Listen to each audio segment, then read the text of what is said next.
Bismillahirrahmanirrahim. Saya Masruhatun Najwa Azkia dari kelas 12B. Pada kesempatan kali ini, saya akan memaparkan sebuah materi mengenai Sunan Gresik untuk memenuhi salah satu tugas dari pelajaran sejarah kebudayaan Islam. Nah, Sunan Gresik atau Maulana Malik Ibrahim adalah keturunan ke-22 dari Nabi Muhammad SAW. Ia disebut juga Sunan Gresik atau Sunan Tandes atau juga Mursyid Akbar Thariqat Wali Songo. Ia diperkirakan lahir di Samarkand, Asia Tengah pada paruh awal abad ke-14. Dalam babat Tanah Jawi versi Meinsma disebutkan istilah Asamarkandi mengikuti pengucapan lidah orang Jawa terhadap kata As-Samarkandi. Dalam cerita rakyat juga ada yang menyebutnya kakek bantal. Kemudian Maulana Malik Ibrahim atau Sunan Gresik umumnya dianggap sebagai wali pertama yang mendakwahkan Islam di Jawa. Ia mengajarkan cara-cara baru bercocok tanam dan banyak merangkul rakyat, yaitu golongan masyarakat Jawa yang tersisihkan di akhir kekuasaan Majapahit. Maulana Malik Ibrahim berusaha menarik hati masyarakat yang tengah dilanda krisis ekonomi dan perang saudara. Ia membangun pondokan tempat belajar agama di Leran atau Gresik. Nah, jauh sebelum Maulana Malik Ibrahim datang ke Pulau Jawa, sebenarnya sudah ada masyarakat Islam di daerah-daerah pantai utara, termasuk di Desa Leran. Hal itu bisa dibuktikan dengan adanya makam seorang wanita bernama Fatimah binti Maimun yang meninggal pada tahun 475 Hijriah atau pada tahun 1082 Masehi.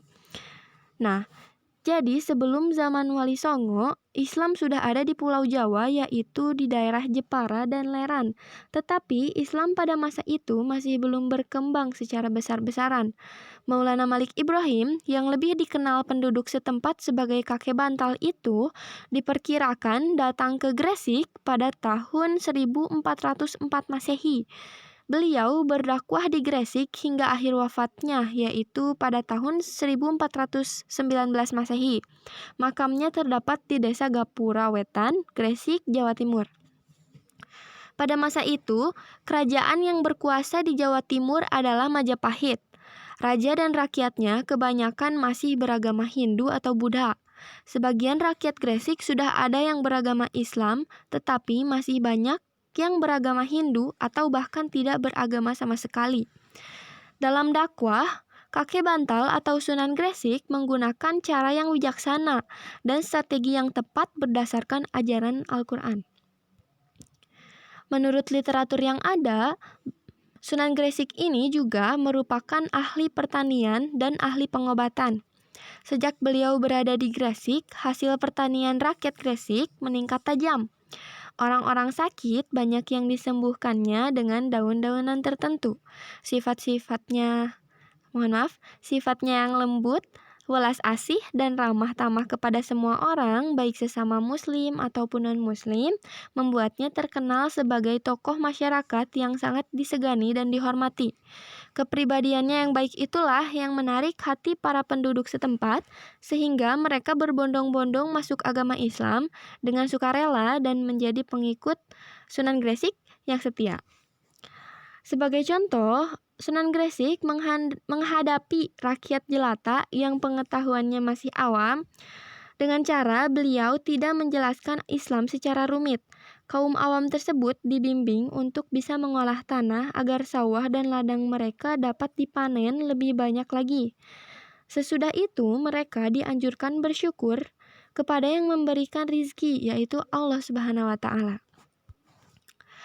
Kemudian, untuk mempersiapkan kader umat yang nantinya dapat meneruskan perjuangan menyebarkan agama Islam ke seluruh tanah Jawa dan seluruh Nusantara, maka beliau kemudian mendirikan pesantren yang merupakan perguruan Islam, tempat mendidik dan menempa para santri sebagai calon mubalik. Tradisi pesantren tersebut tetap berlangsung hingga sekarang.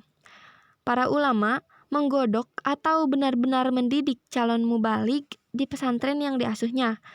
Bila orang bertanya suatu masalah agama kepada beliau, beliau tidak menjawab dengan berbelit-belit, melainkan dijawabnya dengan mudah dan sesuai pesan Nabi yang menganjurkan agar agama disiarkan dengan mudah, tidak dipersulit, umat harus dibuat gembira, tidak ditakut-takuti. Kemudian, pekerjaan yang dilakukan oleh Sunan Gresik adalah mengubah pola dan motif batik, lurik maupun perlengkapan berkuda. Mungkin hanya itu yang dapat saya sampaikan. Mohon maaf apabila banyak sekali kesalahan dalam penyampaian materi ini ataupun dalam tata bahasanya. Rabbana atina fid dunya hasanah wa fil akhirati hasanah wa qina adzabannar. Wassalamualaikum warahmatullahi wabarakatuh.